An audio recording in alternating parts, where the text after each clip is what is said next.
Sunday on one poem only. I'm Maggie Devers. The poems from this week held together in one place. A baptism. The way a fire eats a mountain, comes rushing down a ridge, out of control. Like when you ran down a hill and couldn't slow your legs without tumbling over yourself head first. The way you felt sublimely alive when you sat up, spitting grass, to pull that first clean breath. Feel your heart beat out your ears and pulse to the strawberry on your knee. The realization that the moment you surrendered completely, you felt like you were flying. On the way down, soaring feels the same as falling. And ash cleanses like water when you know how to use it. By Maggie Devers. Words don't even flow to me anymore. I think tiredness got me. The source has gotten stabbed, strangled. I think I'm getting tired having been let to storm and bleed it out, pouring this heart soft out. In your arms, on your chest, now to your touch. I'll much prefer evaporate, condense away, precipitate a mile away. I'm already boiling inside. Would not need much but meet the fire. Your calming touch, to light it all haze out of sight. Tear up and down, burn it all out. All hot-blooded, as cold as ice. I'd float the air, everywhere you aren't. I'd rain on you. I'd rain on you hot flashes of light, flooding you high. But this ardent sea, whole into me, would do no worse as warm you up. Oh, just enough. Cuddle you up, snuggle you in, wish you a sweet dream, and ease you up, right into sleep, kiss you goodnight, lull you gently, whole against me. By Lisa Legia-Dare. The Return of Titans. The last leaf of autumn falls, striking the door like a match, lighting our world with the magic from a distant universe. We watch the spirits pass us by at the window, our breath fogging the glass as the archaic creatures pad past, shepherding their kind to safety while the world sleeps through December, January, and February. Karen, the goose, who slides through the air like a knife, blotting out the sky with a quilt of murmuration of different birds as they migrate to warmer winds. Tuber, the bear, who buries beetles, boil-skinned frogs, and his brethren, ushering them to sleep.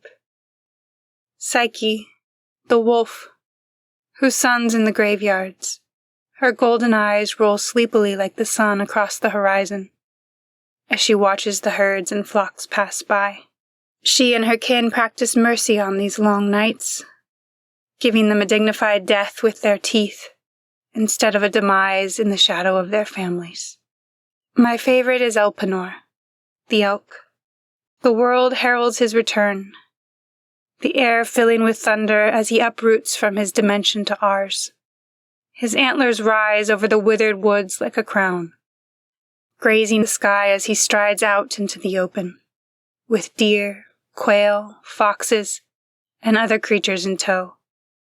The men scold the giant deer for taking not only the wildlife away, but women too.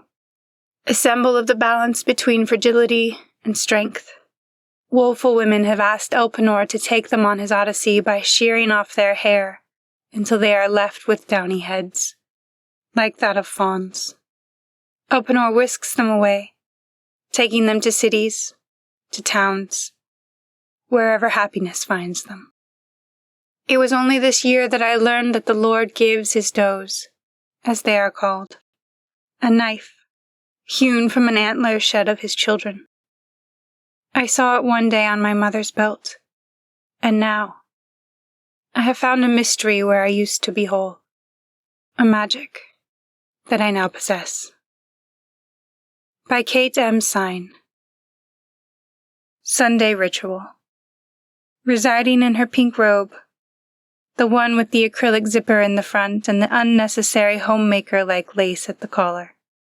She sets her matching orthopedic slippers to the side and kneels over the basin.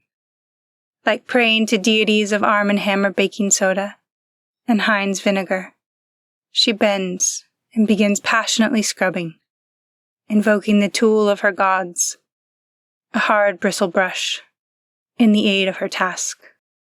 Mumbling in tongues, over and over, watching all that built up give way. Her muscles fight exhaustion and residue, the grout of the tiles keeping her in a tepid sweat. I faithfully observed this private Sunday performance, now, watching her lean back, to rest on her heels, then stretch for her cigarette, it ashing down her front. The folds of ceaseless muscles trembling from rest, inspiring her to never stop. Falling to the lace collar of her robe, an ember slowly burns. She is unmoved. Looking to the water-damaged ceiling, her eyes close. Smoke aims from her mouth to the broken exhaust fan. The full billow dissipates to a thin fume as she pulls once more, and with the remainder of her smoke, kneels forward, blessing the dingy basin, enriching it in smoky prayer, alongside the delicate sacrifice of polyester burning steadily, wider and wider, against her bosom. By Evian Roberts. Prince of Marble. I've put you on a pedestal for some reason. One day it was there, and I put you up. It looked right. I've made you a statue of marble and gold, shining in the dark. The moon looks dull compared to you. Glowing in the sun. That's learning how to look golden from you. I've made you immortal by creating an image that will live in my mind, in the universe. I've made you a thought that flies through galaxies, like a beam of light, carrying a message. I've written poems, dozens over dozens, one longer than the other, one saying less than the other, and all of them screaming to be heard, doing their best to express my inner world. I filled a whole book with you, so I can put it on the shelf with things dear to me. I could fill another 100, but I would be repeating myself, and I wouldn't get tired of it, of reliving every moment, remembering every word, feeling every glance of yours again. The glance I longed for that strongly, that I wished for a different version of our lives, one on the surface of this ocean of dreams, on the land that means certainty. But that would mean giving up myself. I almost sold my voice to be able to walk with you. But I knew you would never see me the way I wished for so long. And I wouldn't want to kill your happiness by wishing for mine to come true. What if I'm only in love with a statue?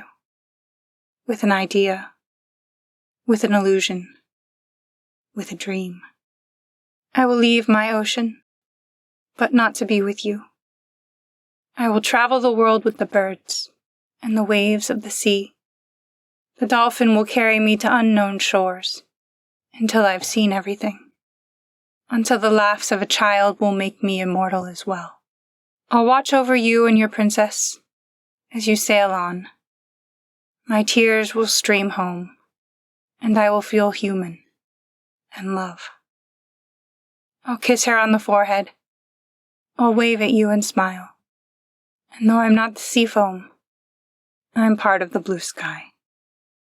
By Ari Tungslotter. Icebox Woes. This freezing and thawing dozy-do, the outdoors has frosted over.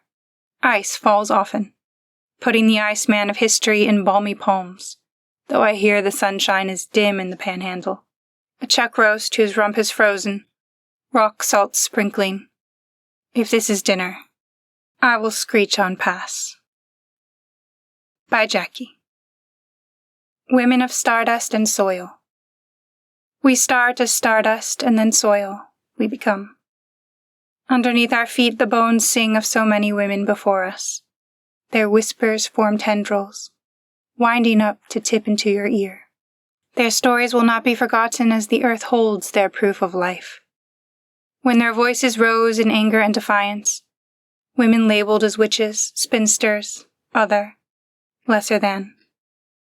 The control men forced upon us and continued to resurrect, born of fear and carefully tilled hatred. The women of today born of stardust with the soil, singing under our feet. We will not be quiet. Our voices will be a cacophony. By Steph Patterson. Thank you for listening, poetry lover. If you'd like a poem each day in your inbox, subscribe on Substack and Patreon to get a copy of my book, plus episodes from my audiobook.